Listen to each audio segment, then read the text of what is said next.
So I left Wollongong on the last day of April and headed north to begin my journey on the 1st of May 2021. It's been a crazy 11 days. I've driven so far, so many hours behind the wheel, so many hours in the water surfing amazing waves. It's probably been one of the best surf trips of my life. So I headed north on the 1st after sleeping in Newcastle. I stopped into Valla as I seen the winds were light southwest early, which they weren't scheduled to be. They were supposed to be onshore, and my trip was to go north further. So I surfed there early, and I ended up going to Evans Head and sleeping the night for the 2nd of April, Sunday morning. It was at the pass. Nice 2-3 foot waves, a lot of pushing the waves, and even getting out was actually hard, especially for a sup. Like I had to really time my run to get out the back.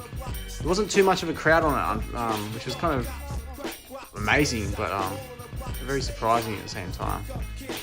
So the next morning, Monday, I tried to hit Burleigh Heads because I've always dreamt of surfing Burleigh Heads pumping.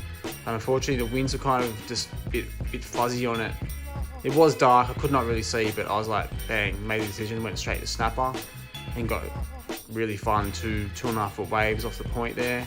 And got lots of waves too, I didn't get heckled by anyone. I got whatever I wanted and it was amazing.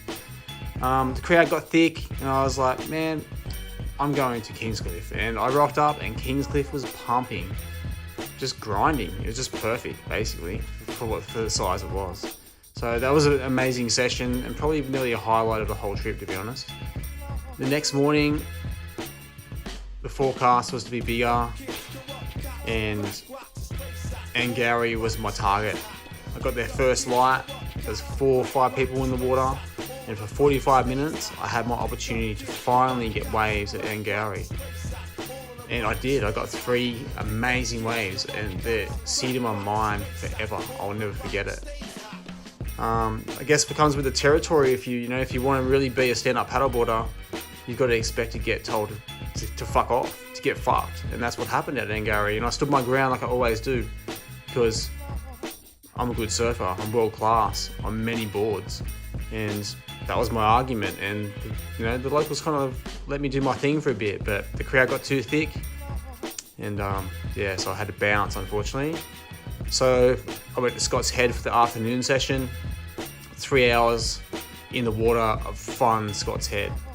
The next morning was absolutely smoking. Small, 2 foot, Scott's Head, but there's a bank on the outside and there was 100-meter nose rides. It was pretty surreal, really. So I decided to go to Seals Point. Left at 4, got there at 5:30 on first light, and it was big, biggest I've ever surfed it. A bit wild, but some really good ones coming through. I was out there by myself for 45 minutes, 50 minutes, then a bunch of shortboarders come. And there's a big rip there when it's like that size, and it's funny because the shortboarders just seem to hit paddling, and I just go through them. And straight out the point, wave, out again, wave, another wave, pass, and they still haven't got a wave yet. So it's just, I know what that spot does, and I knew that what would happen, and I knew it was going to be on. So I definitely scored that morning, and it was definitely the biggest I've surfed it. It was hitting the outside little bubble there, pretty solid. Yeah, it was pretty nice getting them nice big walls, that's for sure. So from there, I went out and checked out the Central Coast, Nora Head, all the reefs there. So many reefs. It's a crazy place when the swell's up. There's so many waves there. And from there I was like, oh, no, really just surf there.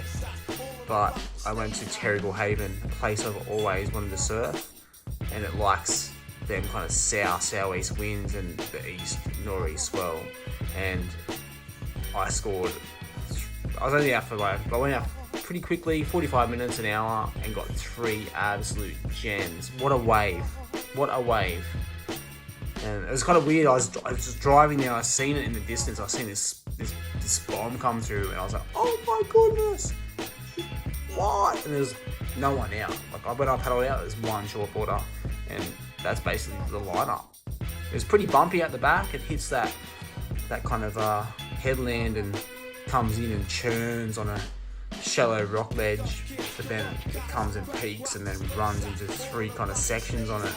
And yeah, it was pretty special for me. I've always wanted to surf there, so happy about that. From then, head to the Gong, and next was Saturday morning, and I drove around like a lunatic for 3 hours, checking, Wherry Point, Giroa, basically everywhere, north of Port Kembla.